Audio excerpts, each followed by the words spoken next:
Welcome YouTube University. My name is Jovan and today I'm going to show you how to color your locks.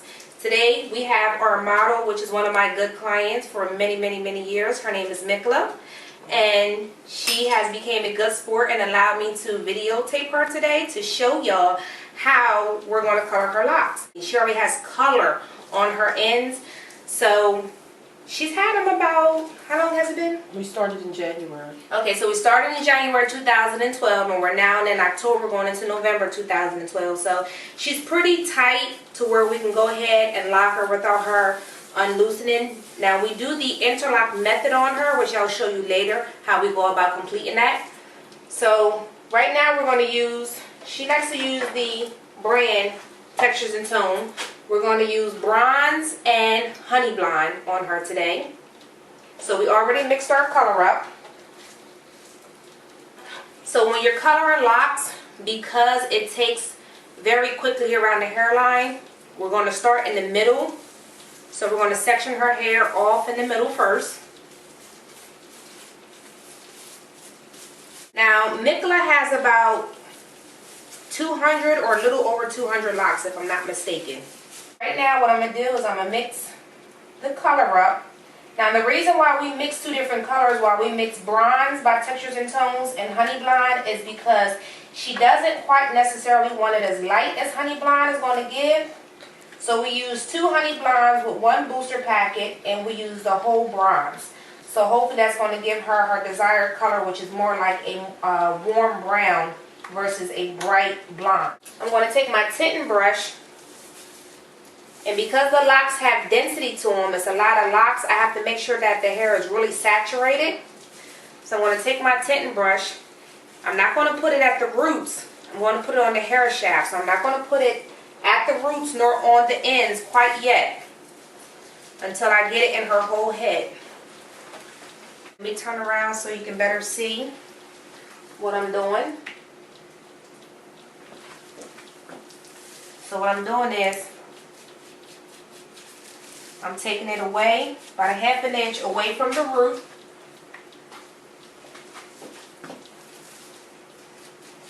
And just brushing it down. And I'm going to do that in her whole head until I'm done. And then I'm going to work it through to her roots and her ends. Now coloring locks, sister locks or traditional locks.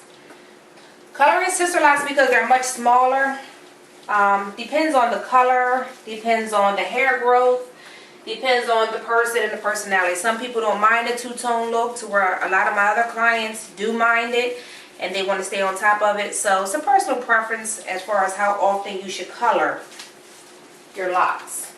So what I'm going to do is continue this process until I'm done. And I'm going to section it right below to where you can see it's dry, but it's still moist right there. So I'm going to now wet the back side of the locks. And I'm going to turn back around for the ease for myself so that I can reach the color better and work through her hair faster. Now some of my clients do use the natural coloring.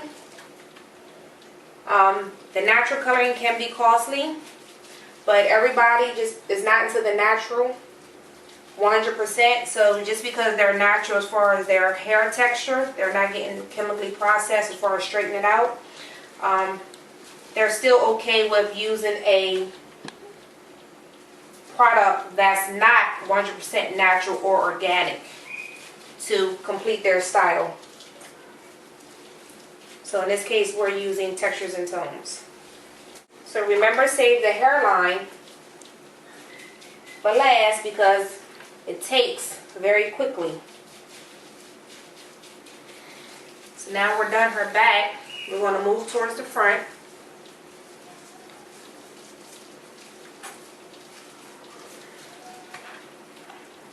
Now total, being as though her hair is very tight and dense, we use 3 boxes of color.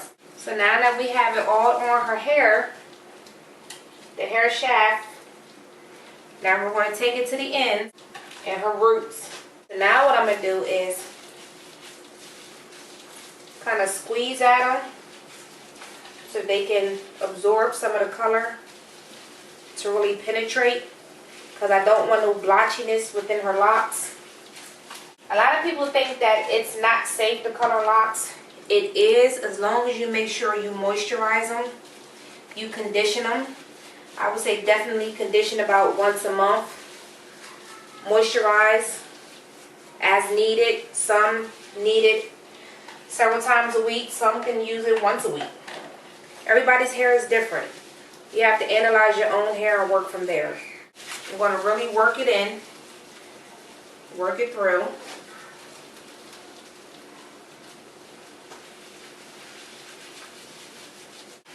So as I come up on the crown, I'm going to just make sure that she's totally wet. All of her locks are wet. There's no dry areas. We're going to put a cap on her and let her process.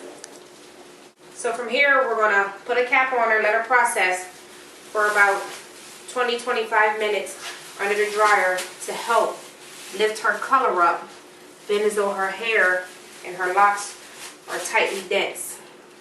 We're going to show you her finished look with, after we've shampooed, conditioned, and dried her color. This is Mikla's new look. So she wanted more of a warm brown, so she has the highlights on the ends, which is going to give her a wonderful look once she's completely retightened and moisturized. So now what I'm going to do is I'm going to show the do-it-yourselfers, those who are tight on a budget, those who do not have the finances to get their hair done. I'm going to show you how to retighten your own hair with the interlock using a safety pin. Everybody should have a safety pin.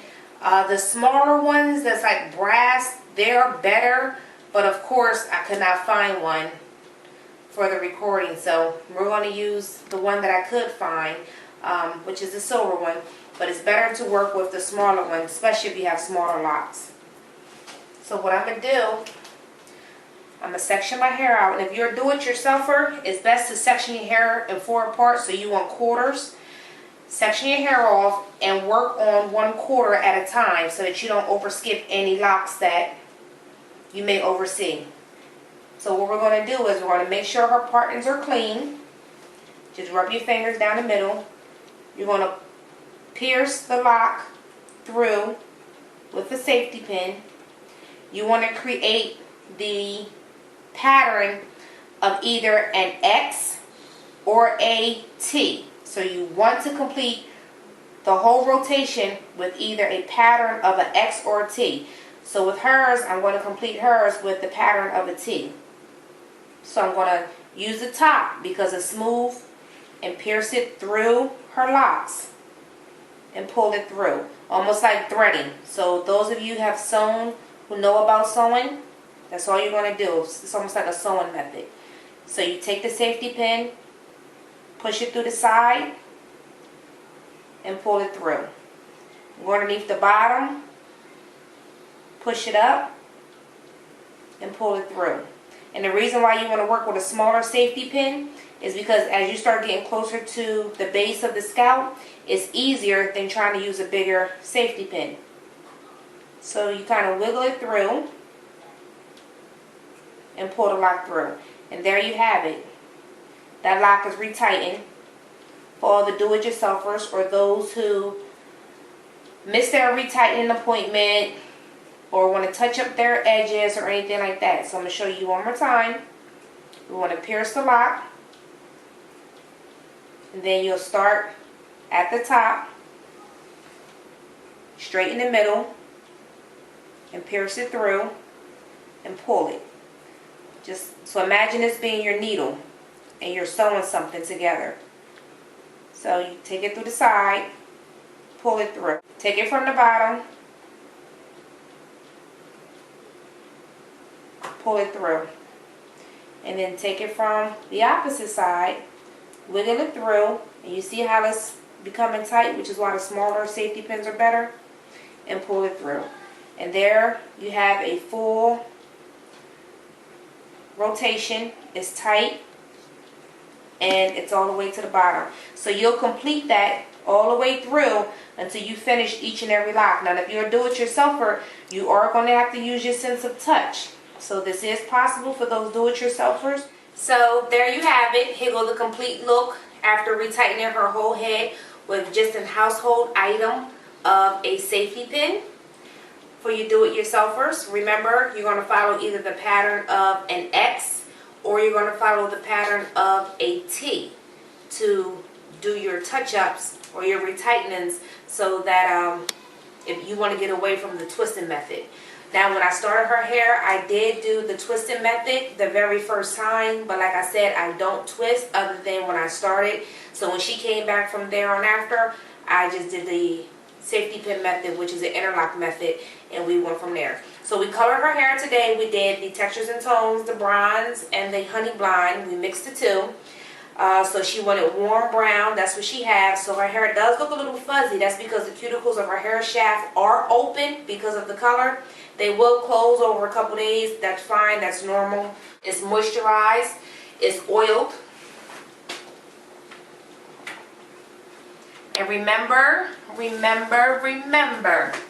always add a hair accessory to your hair.